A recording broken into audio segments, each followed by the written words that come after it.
A community is more than buildings, and it's more than a group of people. A community represents our shared goals, ideals, and culture. It's how we live together. In our communities, we all build something, and hope that what we create will be a lasting statement to what we believe and value. This is the legacy of Bob and Jane Holdeman, who built a foundation for the arts in our community, who brought more beauty into our lives and inspired others to do the same.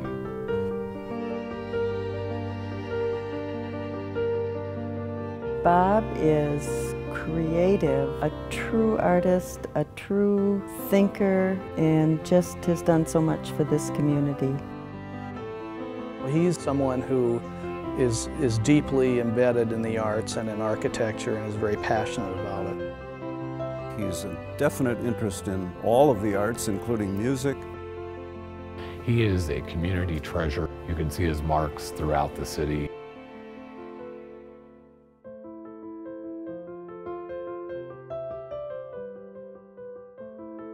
He's committed. He's committed to his profession, to the visual arts as an artist himself, and to recognizing the importance of the arts in our community and in society.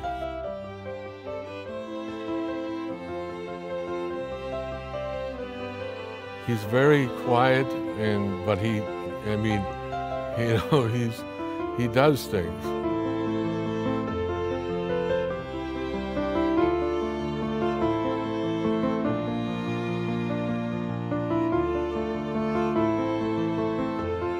Jane is unstoppable, unflappable, talented, kind, and just a great friend.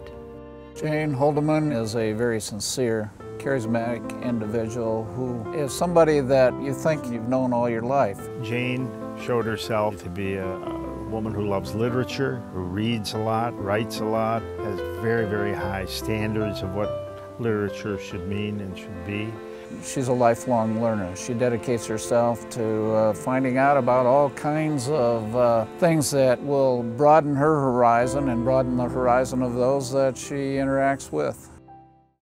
Bob's work is really about how do they make a genteel space for human beings to be, that human beings can understand each other and the arts and feel true community. He's going to have a tremendous legacy here at Crystal Mountain. He's done probably 20 different projects with us over the years. I think as an architect, you're working with an artist. You're working with a person that creates fine art in 3 dimensions. Everything that he does has this kind of musical sort of feeling. He considers the environment that he's doing the work in and makes sure that the structure that he designs takes advantage of the natural beauty. The structures that he creates, they really fit into the landscape and they enhance the quality of that landscape. They don't detract from the landscape.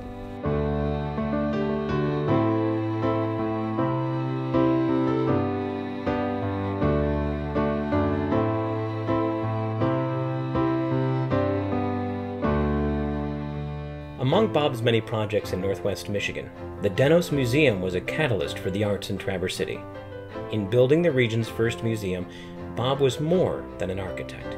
He served as an advocate for the community, for artists, and for generations who would have more access to the arts. When I sat down with Bob, we talked about creating a space to show art. Bob, being a watercolorist and an artist himself, understood that completely. So often what you see happening today in museum architecture is architecture that is the vanity of the architect, but when you get inside of it, it doesn't function as it should to be an art museum. When you walk into the Denos, you get this wow factor walking in, but you get the wow factor because the art sings in the building.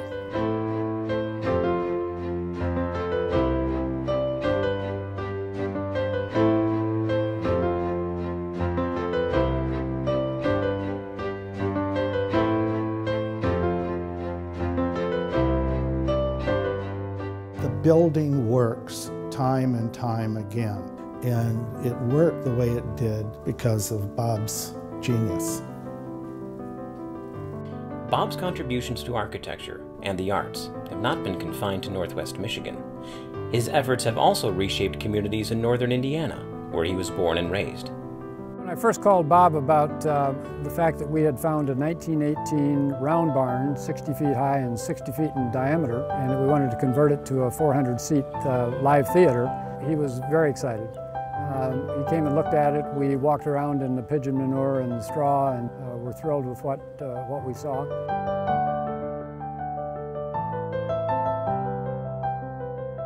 Today, our Round Barn Theater is unique in the country, and his ability to integrate the old with the new and the up-to-date in a very modern space is, I think, unparalleled. You know, architecture is maybe our most public art. And when somebody builds a structure, we're stuck with it for a long, long time. And with Bob's buildings, they're always pleasing, they're welcoming. I don't think anybody has ever been in a hurry to take down one of Bob's creations.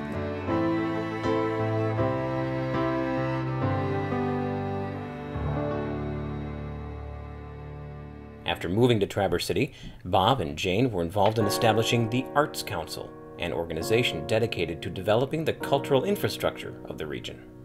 You can look at Bob and Jane as architects of the cultural community. They've been part of that physical architecture as well as the cultural architecture. When I first came to Traverse City in 1957, the biggest thing going was the State Fair and numbers paintings. I think the cultural scene in this town has really blossomed and taken off, and Bob and many of the different artists in this town had so much to do with that. Culturally, a lot of people think it just happened, like a chicken breaking an egg, and oh, here it is, here's culture. Well, it wasn't that way. It took determination, heart, it took guts, it took certain people.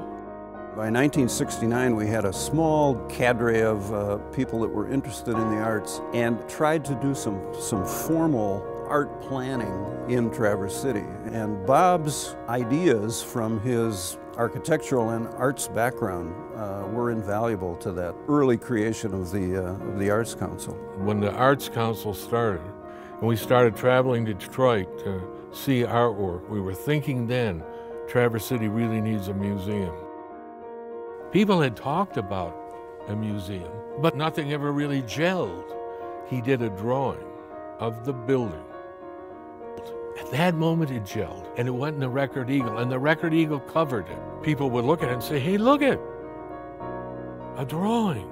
Look at, we can have a museum in Traverse City. I can't say enough in terms of how important Bob's work in terms of creating the demos was.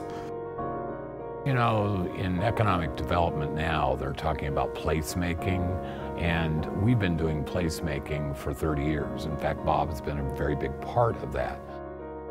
The economic development of this community has been that we offer opportunities for artistic and civic expression. I moved here because of the Arts Council and the Old Town Playhouse and the cultural amenities of this community. Bob Holdeman's been there arm in arm every step of the way. Years before the completion of the Dennis Museum, Jane Holdeman was connecting the region's youngest residents with arts and culture through the Art Truck. And Jane was instrumental in providing arts to local districts through a medium called the Art Truck. I remember so clearly her talking about shuffling all these students from northern Michigan in and out of that truck. Jane was the person who provided the energy and the excitement and had the knowledge to impart the various aspects of art within that art truck. It brought a lot of contact, I think, with kids in the area who might not be able to get to Detroit or Grand Rapids to a museum to see works of art. They saw them on the art truck. And I think that was a really important step in the development of art in Traverse City. Today, Jane contributes to the cultural landscape through her work with T.C. Reads. The group uses literature to build community through conversation and shared ideas. When the founder of Michigan Legacy Art Park set out to create a space for artists to exhibit work in an outdoor environment, it was a chance meeting with Bob Holdeman that ultimately grew into a partnership that would make the park a reality. This park would not be here if it wasn't for Bob Holdeman. Meeting Bob was just sort of happenstance. We were exploring Traverse City and meeting with various groups and organizations in order to explore locations for the art park. We pulled up to look at the Denos Museum, and it was just the iron was just in place. It was an open skeletal structure, and Bob happened to be there with a roll of drawings under his arm. We chatted for a bit, and I told him about the ideas for an art park, and he just responded instantly. Bob played a key role in seeking out a location for Michigan Legacy Art Park. After several false starts, his search took him to Crystal Mountain, where he had led design efforts for years. In our master plan, we had identified places where we might have some site sculpture tucked here and there throughout the property.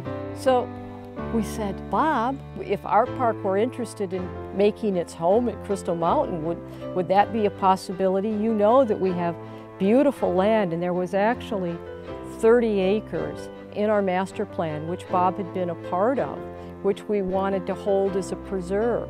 We had decided that it was far too beautiful to develop, that it should be held in its natural state for generations to come.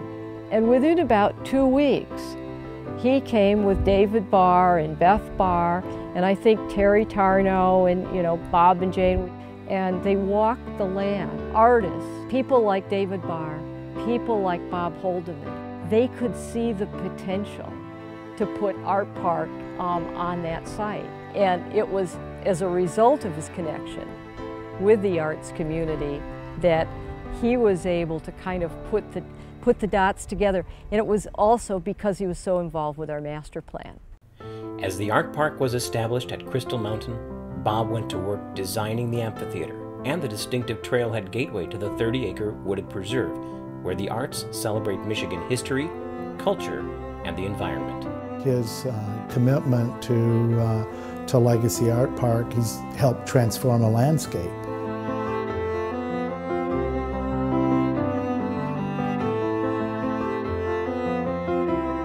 It's enhanced the beauty of the landscape.